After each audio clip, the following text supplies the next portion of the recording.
പരിശുദ്ധ പരമ ദിവ്യകാരുണ്യത്തിന് എന്നേരവും ആരാധനയും സ്തുതിയും പുകഴ്ചയും ഉണ്ടായിരിക്കട്ടെ.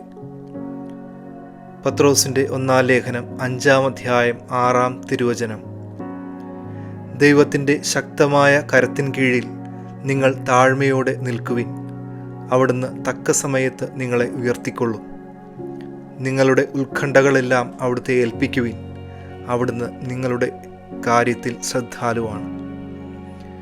ഇന്ന് ഈശോ തൻ്റെ ശക്തമായ കരത്തിൻ കീഴിലേക്ക് നമ്മളെല്ലാവരെയും ക്ഷണിക്കുകയാണ്. എളിമയോടെ വ്യാപരിക്കുന്നവർക്കാണ് കർത്താവിൻ്റെ കരത്തിൻ കീഴിൽ നിൽക്കുവാൻ സാധിക്കുക.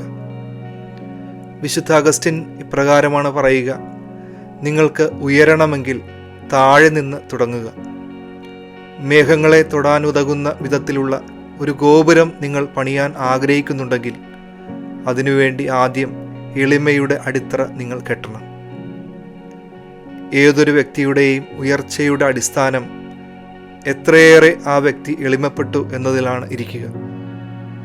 ഈശോ ഇന്ന് നമ്മളെയും വിളിക്കുക തൻ്റെ കരത്തിൻ കീഴിൽ എളിമയോടെ നിൽക്കുവാനാണ്.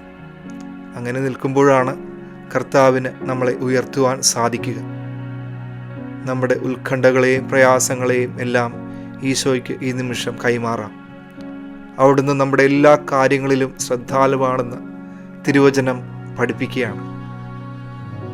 നമുക്കും എളിമയോടുകൂടെ കർത്താവിൻ്റെ കരത്തിൻ കീഴിൽ നിന്നുകൊണ്ട് നമ്മുടെ ഭാരങ്ങളെയും പ്രതിസന്ധികളെയും ഈശോയ്ക്ക് പൂർണ്ണമായി ഏൽപ്പിച്ചു കൊടുക്കാം.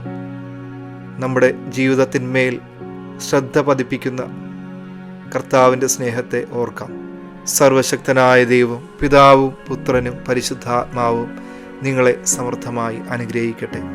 പരിശുദ്ധ പരമ ദിവ്യകാരുണ്യത്തിന് എന്നേരവും ആരാധനയും സ്തുതിയും പുകഴ്ചയും ഉണ്ടായിരിക്കട്ടെ.